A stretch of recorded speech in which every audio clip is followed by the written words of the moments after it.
Welcome to my video. Oke, di video ini kita bakalan nge-review solder C20 rakitan dari Tekno Gondrong.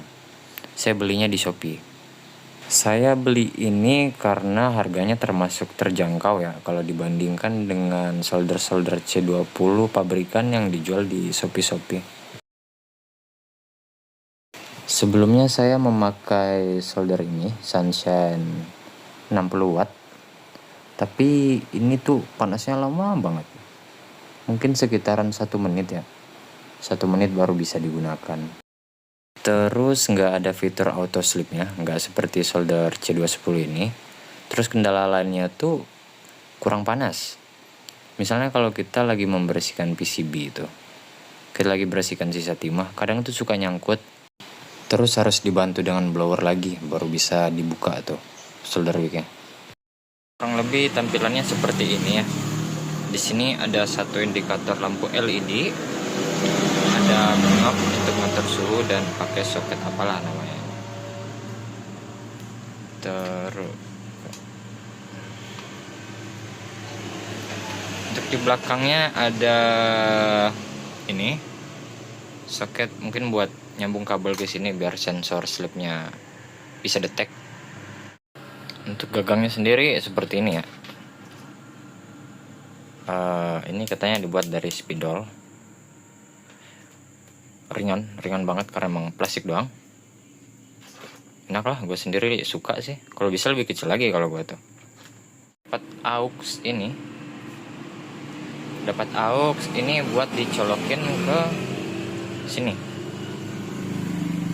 Ini untuk sensor sleepnya nanti. Ya, kita mulai pengujian suhu di sini. Oh, belum nyala guys. Belum nyala. Saya setel di 442. Masih panas. Udah kedip-kedip. Udah bisa digunakan. Disclaimer, untuk suhu yang saya tunjukkan ini tidak bisa dijadikan patokan ya, karena banyak faktor yang mempengaruhi dan juga mungkin cara saya untuk mengeceknya kurang benar. Tapi tenang aja, karena kita bisa mengkalibrasi ulang sendiri solder ini. Setelah mengecek suhu menggunakan avometer saya, bisa kita lihat semakin tinggi settingan suhu yang kita gunakan, maka selisih hasil pengukurannya itu semakin jauh. Begitu juga sebaliknya. Semakin rendah, maka selisihnya juga semakin rendah. Sekali lagi saya ingatkan, ini tidak bisa dijadikan patokan ya. Karena saya tidak tahu yang benar itu yang mana. Apakah avometer saya atau indikator suhu di solder ini. Jadi nanti mungkin akan saya coba kalibrasi ulang supaya indikator suhunya sama atau mendekati dengan avometer saya. Sekian dari video ini. Berikut ini adalah saran tambahan dari saya, semoga bisa membantu. Mata solder yang saya gunakan sendiri itu saya mungkin ke depannya kebanyakan pakai yang ini ya, yang mata pisau ini daripada yang kecil, karena kalau yang kecil ini keterlaluan gitu lah asli.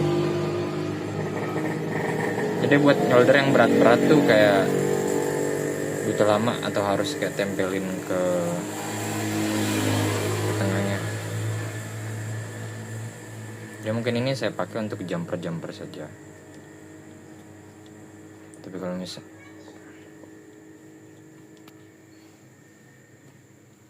kalau yang universal mungkin ya kerja ya berat, mungkin PCB speaker atau apa mungkin pakai ini ya. Soalnya kalau ini kayak kekecilan gitu.